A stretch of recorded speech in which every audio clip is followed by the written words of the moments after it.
innal hamda lillahi nahmaduhu wa nasta'inuhu wa nastaghfiruhu wa na'udzu billahi min shururi anfusina wa min sayyiati a'malina man yahdihillahu fala mudilla lahu wa man yudlil fala hadiya lahu wa ashhadu an la ilaha illallah wahdahu la sharika lahu wa ashhadu anna muhammadan abduhu wa rasuluhu। قبر میں پہلی رات پیش آنے والے واقعات بیان کرتے ہوئے حضرت ابو سعید خدری رضی اللہ عنہ فرماتے ہیں، ہم ایک جنازہ میں نبی اکرم صلی اللہ علیہ وآلہ وسلم کے ساتھ تھے۔ آپ صلی اللہ علیہ وآلہ وسلم نے فرمایا،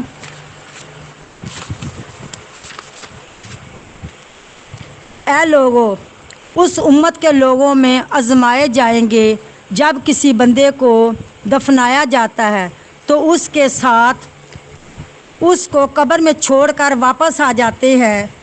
پھر اس میت کے پاس ایک فرشتہ آتا ہے جس کے ہاتھ میں ہتھوڑا ہوتا ہے، وہ میت کو اٹھا کر بٹھا دیتا ہے اور اسے پوچھتا ہے، اس شخص یعنی حضرت محمد صلی اللہ علیہ وآلہ وسلم کے متعلق تیرا کیا خیال ہے؟ اگر وہ مومن بندہ ہو تو جواب دیتا ہے کہ میں گواہی دیتا ہوں کہ اللہ کے سوا کوئی معبود نہیں، اس کا کوئی شریک نہیں، اور محمد صلی اللہ علیہ وآلہ وسلم اللہ کے بندے اور رسول ہیں، اور کہا جاتا ہے تو نے سچ کہا ہے۔ پھر اس کے لیے جہنم کی طرف ایک دروازہ کھولا جاتا ہے اور کہا جاتا ہے، اگر تو اللہ تعالیٰ کی نافرمانی کرتا تو تیری جگہ یہاں ہوتی، چونکہ تو اللہ تعالیٰ پر ایمان لے آیا، تو اس کے بدلے میں اللہ تعالیٰ نے تجھے جنت میں جگہ عطا فرمائی ہے۔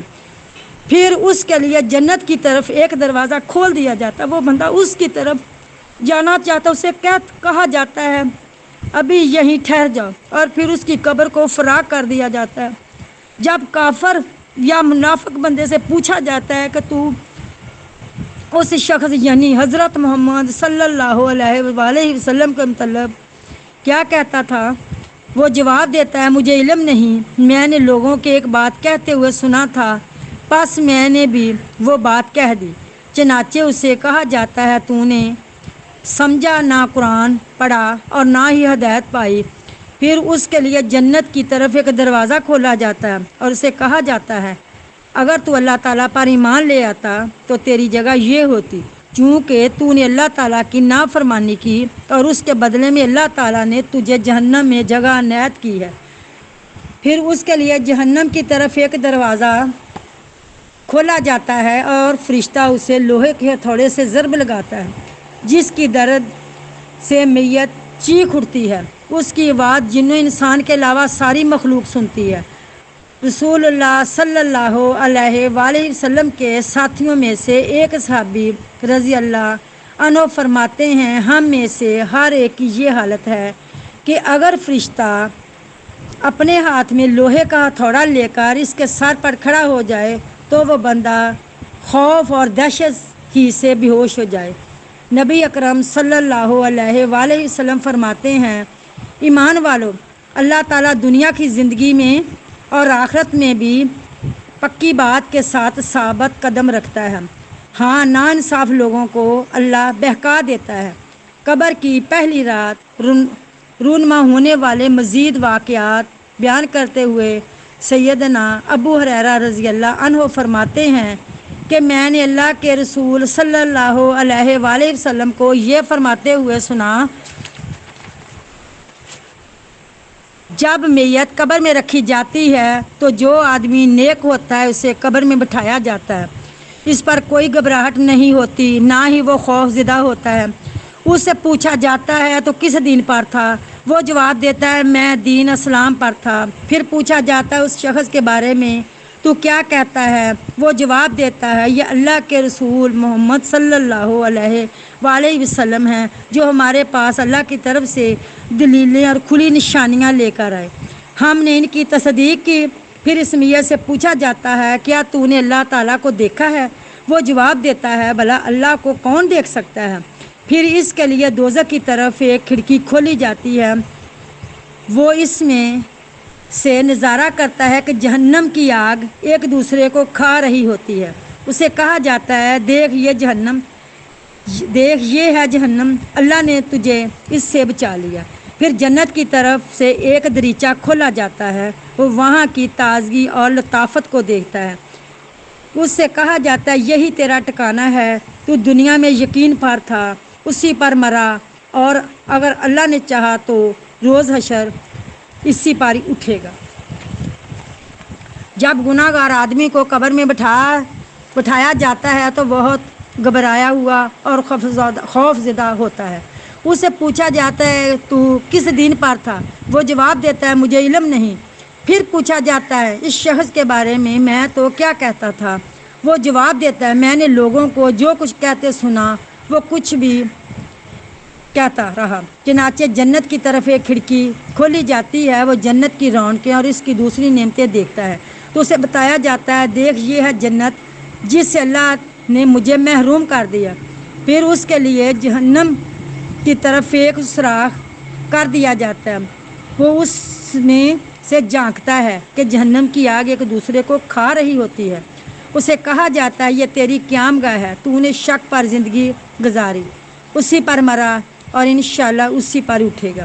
قبر کی پہلی رات نافرمان بندے کو جو عذاب ہوگا اس کا خوف دلاتے ہوئے حضرت ابن مسعود رضی اللہ عنہ فرماتے ہیں کافر بندے سے قبر میں پوچھا جاتا ہے تو کس مذہب کا ہے؟ وہ جواب دیتا ہے میں نہیں جانتا۔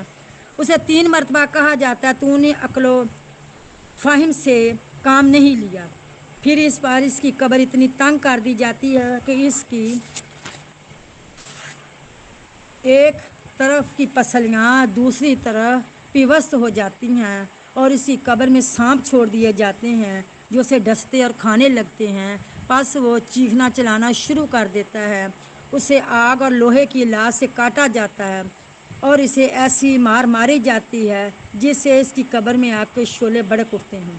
حضرت عبید بن عمیر رحمۃ اللہ علیہ فرماتے ہیں اس کافر پر ایک گنجا سانپ مسلط کر دیا جاتا ہے جو اس کی کھوپڑی کی جڑ تک کھا لیتا ہے، اور یہ اللہ تعالیٰ کا پہلا عذاب ہے جو قبر میں اس سے پہنچے گا۔ تابعی حضرت مسروق رحمۃ اللہ علیہ فرماتے ہیں جو بھی اس حال میں مرے کہ زنا کرتا ہو، چوری کرتا ہو، شراب پیتا ہو یا کوئی اور اس طرح کا برا ممنوع کام کرتا ہو، اسے 2 سانپوں کے سپرد کر دیا جاتا ہے جو اسے قبر میں ڈستے ہیں۔ اے بہن، کیا تو اس عذاب کو برداشت کر سکتی ہے؟ کیا اس رات کی تلخیوں اور سختیوں سے چھٹکارا حاصل کرنے کے لیے تو نیک کام نہیں کرے گی؟ کیا تو اس رات اس کی ہولناکیوں سے نصیحت حاصل نہیں کرے گی؟ اے بہن، اس عورت کے لیے خوشخبری ہے جس نے برزخ کی پہلی رات پیش آنے والی تکلیفوں کے متعلق دنیا ہی میں غور و فکر کیا اور ان سے بچنے کے لیے تقوی اور پرہیزگاری والے اعمال کیے،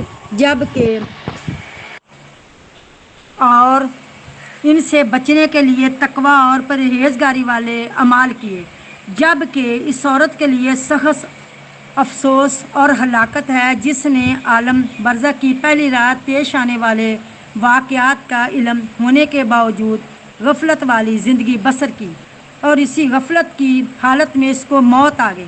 اے میری مسلمان بہن، کیا برزخی زندگی کا خوف تجھے اپنے گناہوں سے توبہ پر آمادہ نہیں کرتا؟ تو کب تک توبہ کو ٹالتی رہے گی؟ تو گناہوں سے باز نہیں آئی، وہ وقت کب آئے گا جب تو کہے گی کہ میں گناہوں سے باز آئی؟ تو کبھی نماز چھوڑ دیتی ہے اور کبھی وقت گزرنے کے بعد پڑھتی ہے اور سمجھتی ہے کہ تو صحیح کر رہی ہے۔ غفلت میں پڑی ہوئی مسلمان عورت کے لیے وقت آ گیا ہے کہ وہ اپنی غفلت کی نیند سے بیدار ہو جائے۔ موت کا کڑوا گھونٹ بھرنے اور برزخی زندگی ہولناک مناظر کو سامنا کرنے پر پہلے منتبہ اور ہوشیار ہو جائے۔ حضرت ابو درداء رضی اللہ عنہ کے پاس ایک آدمی آیا اور عرض کی اے ابو درداء رضی اللہ عنہ، مجھے بلائی کی کوئی ایسی بات بتائیں کہ اس کی وجہ سے اللہ تعالیٰ مجھے نفع عطا کرے۔ سیدنا ابو درداء رضی اللہ عنہ نے اس سے کہا بیٹھ جاؤ اور جو میں کہتا ہوں اسے غور سے سن۔ پھر آپ رضی اللہ عنہ نے فرمایا اس دن تیری کیا حالت ہوگی جب صرف 2 گز چوڑا اور 4 گز لمبا زمین کا ایک ٹکڑا یعنی قبر تیرے حصے آئے گا۔ تیرے وہ بھائی اور دوست احباب جو ایک لمحہ کے لیے بھی تیری جدائی برداشت نہیں کرتے تھے تیری قبر پر آئیں گے، تیری بڑی تعریفیں کریں گے، پھر تجھ پر منو مٹی ڈال کر اسی حالت میں وہاں قبر میں چھوڑ کر واپس آ جائیں گے۔ پھر تیرے پاس سیاہ رنگ کے نیلی آنکھوں والے 2 فرشتے آئیں گے، دوبارہ پڑھا، پھر تجھ پر منو مٹی ڈال کر اس حالت میں وہاں قبر میں چھوڑ کر واپس آ جائیں گے۔ پھر تیرے پاس سیاہ رنگ کے نیلی آنکھوں والے 2 فرشتے آئیں گے جن کا نام منکر اور نکیر ہے۔ وہ تجھے اٹھا کر بٹھا دیں گے اور پوچھیں گے تیرا مذہب کیا ہے، تو اس شخص یعنی حضرت محمد صلی اللہ علیہ وآلہ وسلم کے بارے میں کیا کہتا تھا؟ اگر تو نے جواب دیا واللہ میں نہیں جانتا، میں نے لوگوں کو ایک بات کہتے سنا تھا لہٰذا میں نے بھی وہ بات کہہ دی، اس سے زیادہ مجھے کچھ علم نہیں۔ سیدنا ابو درداء رضی اللہ عنہ کہتے ہیں اگر تو نے یہ کہا تو نہ تو نے سمجھا، نہ نجات پائی اور نہ ہی ہدایت پائی بلکہ عذاب پائے گا۔ اگر تو نے جواب دیا وہ اللہ کے رسول محمد صلی اللہ علیہ وآلہ وسلم تھے جن پر اللہ تعالیٰ نے اپنی کتاب اتاری، میں آپ صلی اللہ علیہ وآلہ وسلم پر ایمان لایا اور میں نے آپ صلی اللہ علیہ وآلہ وسلم کی دعوت صدقے دل سے قبول کی۔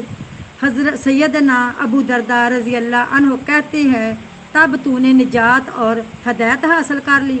اے مسلمان بہن، کیا تو جانتی ہیں کہ جب تو قبر میں داخل ہوگی تو قبر تجھے کیا کہے گی؟ کیا قبر مردوں کو پکارتی ہے؟ کیا مردے قبر کی بات سنتے ہیں؟ اے اللہ ہم سب بہنوں کو قبر کی تیاری کرنے کی توفیق عطا فرما۔ وآخر دعوانا ان الحمد للہ رب العالمین۔